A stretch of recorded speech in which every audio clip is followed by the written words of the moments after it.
Hi all, welcome back to our channel. நம்ம சேனலில் இதோட 7th விலாக்னு நினைக்கிறேன். 6 விலாக்ஸும் பார்க்காதவங்க நான் டிஸ்கிரிப்ஷனில் லிங்க் கொடுக்குறேன், போய் பாருங்கள். வாங்க விலாக்குள்ளே போகலாம். நைட்டே எனக்கு தேவையான ஆல்மண்ட்ஸும் ஒரு வால்நட்டும் சோக் பண்ணி வச்சுட்டேன். அப்புறம் மார்னிங் எந்திரிச்சோன்னு பார்த்தா இவங்களுக்கு கேட் ஃபுட்டு நான் ஆர்டர் போட்டேன், ஆனால் அது இன்னும் வரல. இன்றைக்கி தான் வருதுன்னு நினைக்கிறேன். அவங்களுக்கு அந்த ஃபுட்டு இல்லைன்னு ரொம்ப அட்ராசிட்டி பண்ணிகிட்டு இருந்தாங்க. ஓகே, மீன் இருந்துச்சு, வாங்கடா. நான் அவங்களுக்கும் மீன் எடுத்து வச்சுட்டு நானும் அப்படியே என்னோடய பிரேக்ஃபாஸ்ட்டை முடிச்சிட்டேன்.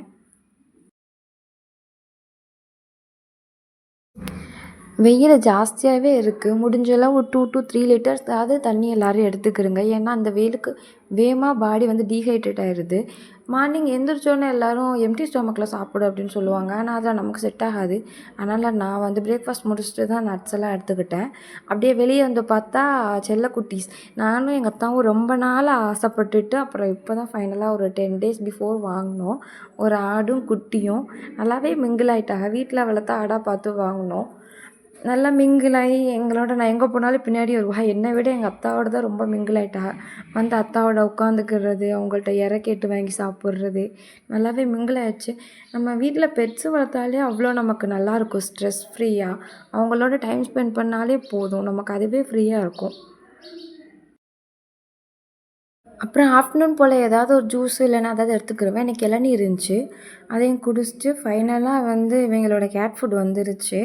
சரி, ஓப்பன் பண்ணி கொடுத்துருவோம், ரொம்ப நேரமாக கரைச்சி பண்ணிக்கிட்டு இருந்தாங்கன்னு சொல்லிவிட்டு அதை ஓப்பன் பண்ண ஸ்டார்ட் பண்ணிட்டேன். பாக்ஸை பார்த்துட்டு என்னடா டேமேஜாக இருக்கே, உள்ளே எப்படி இருக்குமோ தெரியலையே அப்படின்னு சொல்லி தான் ஓப்பன் பண்ணேன். ஆனால் உள்ளே நல்லா தான் இருந்துச்சு. இந்த கேட் ஃபுட்லேயே நிறையா வெரைட்டி இருக்குது. கேட் வளர்க்குறவங்களுக்கு தெரியும்னு நினைக்கிறேன்.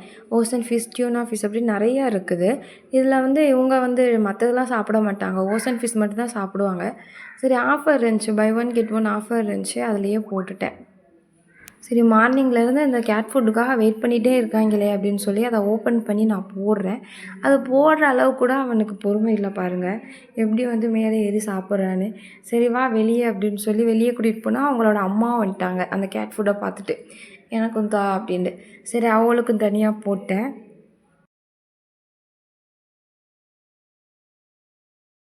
இது எங்கள் சித்தி வீட்டிலையே நிறைய ஆர்கானிக்காக ரெடி பண்ணுறது சீகக்காய். இது நான் யூஸ் பண்ணி பார்த்துட்டு தான் சொல்கிறேன், உண்மையாகவே நல்லா இருக்குது ரிசல்ட்டு. உங்களுக்கு வேணும்னா நீங்களும் ட்ரை பண்ணி பாருங்கள், நம்பர் அதுலேயே இருக்குது. இது மட்டும் இல்லை, நிறையா health mix, ABC malt, organic henna, nail cones எல்லாமே இருக்குது, ட்ரை பண்ணி பாருங்கள். அப்படியே நானும் அத்தாவும் சேர்ந்து லஞ்சை முடிச்சுட்டேன். இந்த ஃப்ரூட்டை பார்க்க புதுசாக இருக்குல்ல, நானே ஃபஸ்ட் டைம் இப்போ தான் பார்த்தேன். எங்கள் மாமி வீட்டிலேருந்து கொடுத்து விட்ருந்தாங்க. இது அப்படியே பார்க்க சீத்தாப்பழம் மாதிரி தான் இருக்குது. இதுலேயே இது காட்டுப்பழமாக, காட்டில் உள்ள சீத்தாப்பழம் ஒரு வெரைட்டின்னு சொன்னாங்க. இது ஸ்வீட் ஷாப் அப்படின்னு, வைல்டு ஸ்வீட் ஷாப் அப்படின்னு சொன்னாங்க. டேஸ்ட்டு அப்படியே சீத்தாப்பழம் மாதிரி தான் இருந்துச்சு. ஒரு குட்டி தூக்கம் போட்ட அப்புறம் ஏதாவது ஒரு டைம் மட்டும் டீகாஃபி எடுத்துக்கிட்டு ஒரு டைம் ப்ரோட்டீன் பால் குடிச்சிக்கிறது. அதை முடிச்சுட்டு மார்னிங்கில் ரொம்ப ஸ்வெட் ஆகுறதுனால எதுவுமே பண்ணுறதில்ல. ஈவினிங் மட்டும் ஜஸ்ட்டு ஃபேஸ் வாஷ் பண்ணிட்டு மாய்ஸ்சரைசர் மட்டும் போடுவேன், எப்போயாவது சன்ஸ்க்ரீன் போட்டுக்கிடுவேன். ஈவினிங்கில் எப்போவுமே எனக்கு யாராவது இருப்பாங்க.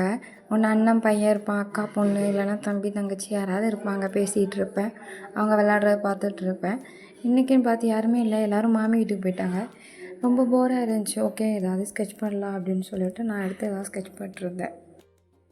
ஏன்னா எல்லா விளாக்லையும் குக் பண்ணிட்டே இருப்பேன், அந்த விளாகில் சாப்பிட்டுட்டே இருக்கான்னு தானே பார்க்குறீங்க.